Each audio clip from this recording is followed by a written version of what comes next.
You don't have to sit there for like 30 minutes while your nails are drying, not living your life and functioning in the world. All right, so today we're going to be going through my 2018 makeup favorites. So I went back through all of my Raise and Rejects videos from the months in 2018, and then also just my collection to see what are like the standout products from the year for me. Most of these are ones that I discovered in 2018. I do still stand behind my recommendations from last year, so I do these videos every year. If you want to go back and see my favorites from the months or from the years, they're all in the Raves and Rejects playlist. But I also just did a Shadow and Schmooze talking about kind of like New Year's resolutions, 2019, that kind of thing. So we're just going to hop into the makeup. But if you're excited for this video, you can give it a thumbs up. If you're new here, you can join the Bayrito family and subscribe. I upload every Monday, Wednesday, Friday, 6 p.m. Pacific time. I think that might be the first time in all of 2018 that I just did the entire intro in one take. Don't think that's ever happened. It's first for everything. All right, so I'm not really going to go in any order here. Most of these products you guys have heard me talk about over and over again because they are my yearly favorites, so nothing super new here. Most of them I'm also wearing on my face right now, so I will point that out when we get there. But for primer, wearing this right now, this is the Revlon Pore Reducing Primer. Get the pink one, don't get the white one. They are different. This is the primer that I'm recommending if you have issues with big pores. All I do is put a little bit on my third finger and kind of like pat it in around my pore area. I do have large pores around my nose. This really helps fill in the pores. It doesn't break me out. I can see a difference in my pores when I wear this versus when I don't wear it. A lot of the products I'm actually mentioning today are from the drugstore, so if you're buying multiple things, you can usually find drugstore brands on sale. Drugstores kind of like rotate out the sales, so if some item is like a little bit pricey for the drugstore, just wait for it to go on sale. You can usually find it buy one get one half off or 40% off or something. So 2 products that if these are a shock to you, you haven't seen a single one of my videos in the last like 6 months probably. Both of these I've talked about over and over again, so I'm going to breeze through both of these, but the CYO Long Lasting Life Proof Foundation and the Catrice Dewy Glow Setting Spray. I cannot live without either of these products at all. Both are from the drugstore. Both are hard to get your hands on. I've been tweeting a lot lately when this comes back in stock because you guys have been snapping me when it comes back in stock and then I tweet it out. So they are restocking the setting spray. You just have to keep checking. It is incredible for giving you a glow, smoothing out your complexion, and just making your foundation look less cakey. I use this pretty much every single day. I have it on right now. It just takes your foundation to the next level if you like glowy skin. And this in combination with another product I'm going to talk about is just amazeballs. If you're using this every day, you do go through it pretty fast because it's a freaking tiny bottle. I just stocked up and got 4 more of these, and you can buy them, buy one get one half off, and then you can also stack it with Ebates and get, I think it was 12% cash back when I purchased that. So basically you can get these for super cheap. This foundation I am so happy to have found in 2017. Is it? What year is it? 2018. Wow. Standout foundation of the year / this is my go-to like holy grail foundation that I've ever found for my skin since it's dry. I'm gonna leave my most recent foundation routine down below because I talk more about this foundation. You can see how it goes on. I go through exactly how I apply it and everything to get the kind of coverage I like, just everything about it. So definitely check out that video if you haven't seen it. All right, let's switch it up and go into eyeshadow. So when I was kind of thinking about what eyeshadow palettes I wanted to mention in this video, I felt like I had a ton of eyeshadow favorites, but I've made 2 separate videos on that this year.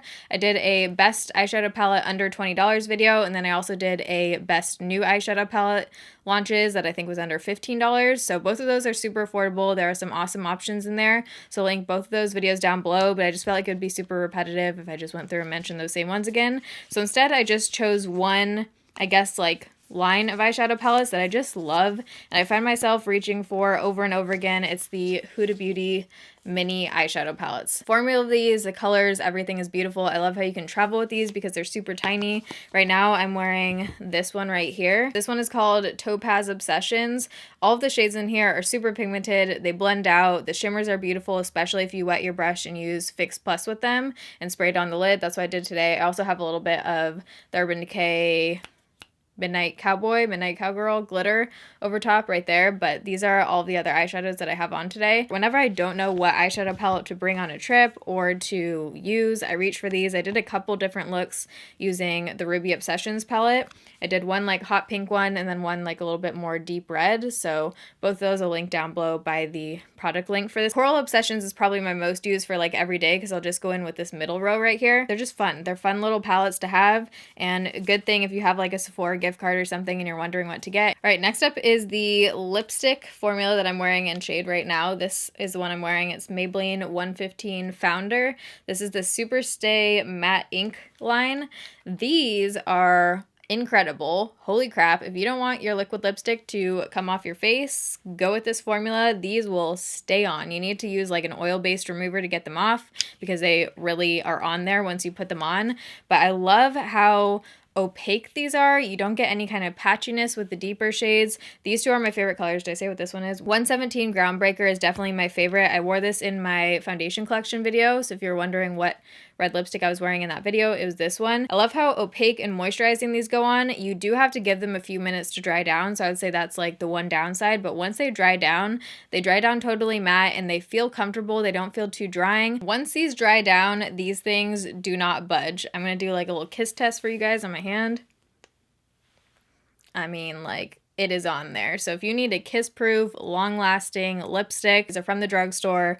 Amazing. Okay, so I wanted to talk about the lash glue that I've been using for at least the last year now, because I feel like lash glue is one of those things that always just gets kind of like overlooked on YouTube. You usually don't like link your lash glue, and sometimes I wonder what people use and I just can't find that information. So I just wanted to mention this for you guys. This is the Kiss Strip Lash Adhesive with Aloe, clear, latex free. I have extremely sensitive eyes.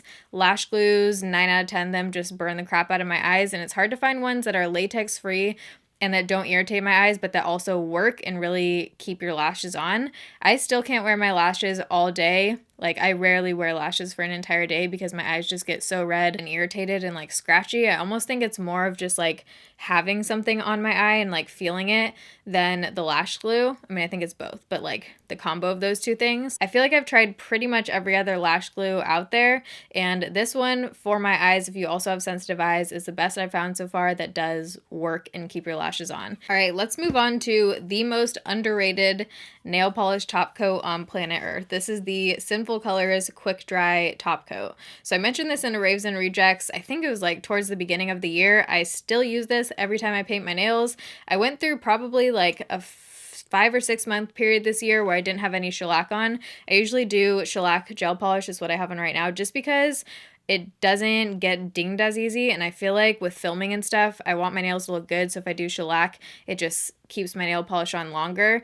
I love changing the color and stuff, so if I didn't film, I probably would just paint my own nails and like keep painting them every few days. So when I paint my own nails, this is the only top coat I can use now because it is truly quick drying. It's called Quick Dry. This thing dries your friggin' nails within, I want to say like 1.5 to probably 3 minutes, where you can actually like do things after you paint your nails. You don't have to sit there for like 30 minutes while your nails are drying, not living your life and functioning in the world. You can actually do things. It's great. It makes your nail polish shiny. This is the best top coat I've found. I will continue to repurchase this. In my opinion, it's better than Seche V. It's better than the Sally Hansen ones. I have a ton of different top coats and I just always reach for this one. I do notice a difference. Like the other day, I couldn't find this one and I went in with the Sally Hansen Gel Shine. My nail polish just got dinged up in like 30 seconds. This one is the best. All right, I feel like it would be weird if I didn't mention this because this has my face on it and it did launch this year and it obviously is one of my favorites. This is my brush set that I made with Sigma. I'm still like so grateful and just I just can't believe that this like actually happened. It's so exciting to get to work with brands when you've used their products for so long that I actually got to like do this. It's just crazy. So I just wanted to say a thank you to you. Whoa, that was really loud. Sorry, probably even louder in the mic. I just wanted to say thank you to you guys for all of your support with this brush set. They actually reached out to me to see if I wanted to continue to carry it on their site as long as you guys are purchasing it, which is crazy. So thank you so much. I hope to those of you who have purchased it that you love it as much as I do. You get 3 brushes in here. I've talked about it. I have a whole announcement video and stuff, so if you want to know more about the exact brushes, but you guys see me use these brushes in almost every single video. My go-to foundation brush, go-to highlight brush, and then this brush either used for blush, bronzer, or to like get away fallout it's really good for because it's duo fiber and it's just really light. Okay, so I was debating mentioning this or not, only because it's skincare and I just did a whole skincare routine video where I go in depth about all those products, but I feel like this is so a part of my makeup routine now. My foundation sits differently on my skin when I don't use this that I just wanted to mention it because I'm almost out of this and I am going to continue to repurchase it. It's the La Roche-Posay sunscreen and it's an SPF, but it moisturizes the crap out of your skin and gives your skin the prettiest glow. You guys see what my skin looks like this before every single Foundation Friday video because it's the only thing I have on my skin. I wanted to add, I'd mentioned before about alcohol being the third ingredient in here, and a bunch of you guys, when I mentioned that, linked me to a dermatologist on YouTube who talks about alcohol and how not all alcohol in skincare can be bad. So I'm gonna link that video if I can find it down below just so you guys can do your own research on it. But if you have dry skin and you like glowy skin, this is just like a game changer product. So for foundations, I only wanted to mention one other foundation. This is the Dermablend Smooth Liquid Camo. I definitely discovered this before this past year, but as my skin has changed, it's one of the few foundations that I can wear both with oily skin and with dry skin. And this is like the foundation that whenever you guys message me saying I have my wedding coming up or I have like an event coming up, what foundation should I wear? No matter what skin type you have, what coverage you like, what finish you like, I feel like I can recommend this foundation because it just looks so lightweight and skin-like on the skin, skin-like on the skin, because it just gives you that perfect satin finish. You can make it dewier depending on what products you use underneath and over top of it. You can mix it in with products. The only downside for me is the shade. I have the two lightest shades. This one is Linen. I can't remember off the top of my head what the other one is called. I think Cream.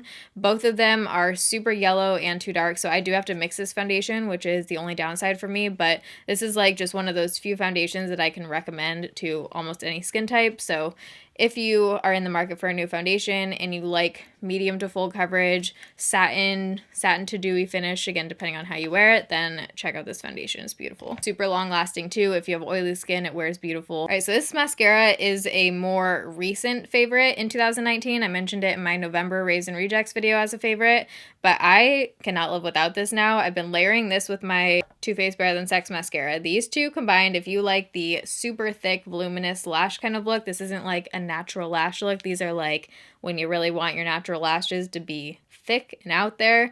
I love these two combined. If you want to try this and you don't want to spend the full like $24 on this, I'm pretty sure they have a travel size version that's about half price. So you could just try out the travel size first. Hopefully they have the same wand on there. Sometimes with travel mascaras, they do change the wand for whatever reason, but here is what the wand looks like, nice and big, and I just love the way that these make my lashes look when they're layered together. One product that I use in pretty much every single video, but I feel like that also just gets kind of like overlooked sometimes, is the KKW Beauty powder. This is the #1 Brighten powder.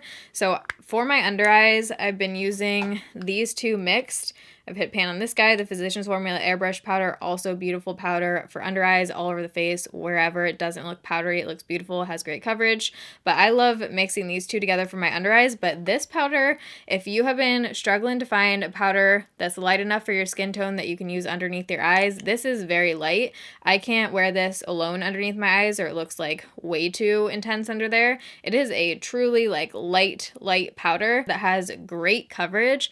I was shocked at the amount of coverage that this has, and like I said, I use this almost every single day and I still haven't hit pan on it. You can see like where it dips down there, but I still haven't hit pan, and I've been using this for, I don't even know now, you could probably go back and see my videos, but definitely at least 6 months, probably closer to like 8 or 9 months I've been using this. Same one, I haven't had to repurchase this yet. So if you need some like extra coverage under your eyes, if you have more dark circles, or if you find that concealers don't really cover what you need to cover under there, this is a bomb powder. I know it's Kim Kardashian, I know it's KK Beauty, whatever, just the product is great. So next up is what I was referencing earlier when I talked about using this with another product, the JCat Aquassurance powder. I know this has also been out of stock a ton, the lightest shade Ivory. Okay, just got something stuck in my throat, but I think we're good. This powder I've talked about a ton this year too. I did an entire powder foundation routine video where I show you how to get super glowy, natural looking skin with powder foundation. This guy right here in combination with the Catrice Dewy Glow. If you're gonna get this, you have to get this setting spray. These two together are like unreal. Again, go watch that video if you want to know exactly how I use it and more about the product. This is just one of the most beautiful powders I've ever come across. It is super soft. It goes onto the skin, not like a powder. It just like melts into your skin and you can't see it sitting on there, but it gives you coverage. But the only downside for me with this powder is that the shade oxidizes like crazy. In the pan, it looks like it's gonna be light enough, but it darkens about 2 shades on my skin tone. So I typically can only wear this if I have a lot of self-tanner on. So in the summer, I was wearing this a lot more than I am now. I do have it on today just on my cheek area and up on my temples. I find that if I have a powder like this that's too dark, but I still want to use it, I'll only bring it on the areas that I'm already like bronzing my face so it doesn't look weird if they're a little bit darker. All right, we're coming down to the bottom here. So one of my favorite bronzers I've ever discovered, I think about 3 months ago now, 4 months ago, whenever I did that collab full face video. This is the collab major bronzer, and I just love the formula of this. The color isn't like 100% spot on for like if I could develop a bronzer exactly for my skin tone, what I would do, but it looks beautiful. It doesn't look orangey, but the formula is just one of those bronzer formulas that you can put on, and I don't feel like it's lifting up the product underneath. A lot of bronzers you can almost like see, at least if you have scarring and stuff like I do, like when I put on bronzer sometimes I can see the foundation almost like lifting up and you're getting like less coverage. This one almost just adds on top of my foundation and it doesn't take anything away. It blends out easy, has a perfect amount of pigmentation in it, and I just find myself reaching for this almost every single day over and over again. I like don't want to use any other bronzer since I discovered this. So I'm only mentioning one highlighter in this video because this is just what stood out in my mind when I thought of highlighters I used this year. I think I discovered this before 2018, but I definitely used this the most, I feel like, out of any highlighter this year, and it's this shade in the Smashbox Spotlight palette. This one is what I'm wearing right now. I just find that no matter what look I'm doing, if I'm doing like a no makeup look, if I'm doing a full glam look like this, the shade and just the way it sits on my skin is beautiful. It like melts into your skin. It doesn't emphasize my texture. I love how it sits on my nose too and on my cupid's bow. And I also have this a little bit on my forehead, like in the middle of my eyebrows right now. I don't get a whole lot of use out of these two shades, as you can see. This one, it's hard to show because it's so light, but this one I feel like I'll probably hit pan on soon. There's definitely like a major dip happening there. It is more of a powdery formula. You can see powder like sitting on the outside of here. I don't mind that. When it goes on your face, it just blends out really nicely. Also beautiful as eyeshadow. It's what I have on my inner corner today. A lot of the times, if I'm traveling especially and I'm just bringing this, I'll just bring this to put on my lid. I'll just put it all over one of 3 of these shades. That's usually what I'll use these two for, is just eyeshadows. All right, we just have 3 more products here. 2 of them are my go-to brow products. The Milk Makeup Kush Brow Gel in Grind. This I use basically if I'm not wearing makeup and I just want to fill in my brows a little bit. I do have permanent brows on, so it's really like half-half. Some days I don't put anything on my brows. Some days if I am adding like a little bit of just bronzer or something to my face, then I'll put on a little bit of brow gel. I really love the shade of this one. The color is spot on for me. I have so many videos wearing this, but it's just a really nice, rich, deep brown shade that isn't warm.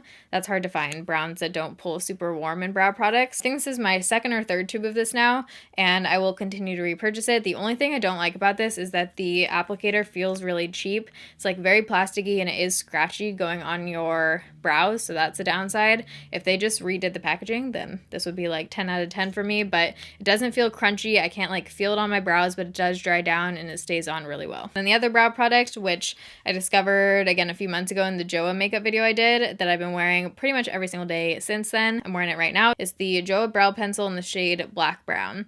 This is probably like my favorite eyebrow shade that I've found if I'm doing the sculpted brows. For whatever reason, I like my brow, where'd that just go? When I'm not wearing a full face of makeup, I like my brows a little bit deeper, which doesn't really make sense. But if I have a full face of makeup on like this and more of like a glam look, I like the look of a little bit lighter brows. I just feel like it's a little bit more flattering on my face for whatever reason. I get a little spoolie guy on one end, and the formula of the pencil is just perfect for what I like. It's very tiny. You can get like the brow hair kind of look with this because it is so small, and it's the perfect amount of pigmented but still has like a little bit of waxiness to it, so it's not super easy to go overboard with it. That's like the thing I look for with brow pencils. I'll continue to repurchase this, and this is my 2nd tube of this one too. Is that it? Basket is empty. Look at that. 2018, what a year. So that's everything. Like I said, there were tons of more products that were favorites for me, but you can just watch those in the monthly videos. These were like the standout ones for me. It's not all of my current favorites or anything. I have a ton of other products that I wanted to mention, but this video would literally be like 40 minutes long. So I hope you guys enjoyed this video. If you did, you can give it a thumbs up. Let me know down below what your favorites were from the year. I do read your guys' comments. I try and heart and respond to as many as I can, and I do take your considerations in mind. So if you have any products that you think I definitely need to try out that you think I would like, let me know down below. But I hope you guys have a good start to 2019. Again, like I said in that video, thank you so much for being a part of my 2018. You guys were a huge part of it, and you made 2018 a really good year for me. So I just wanted to say thank you. I love you guys, and I'll see you in my next video. Bye.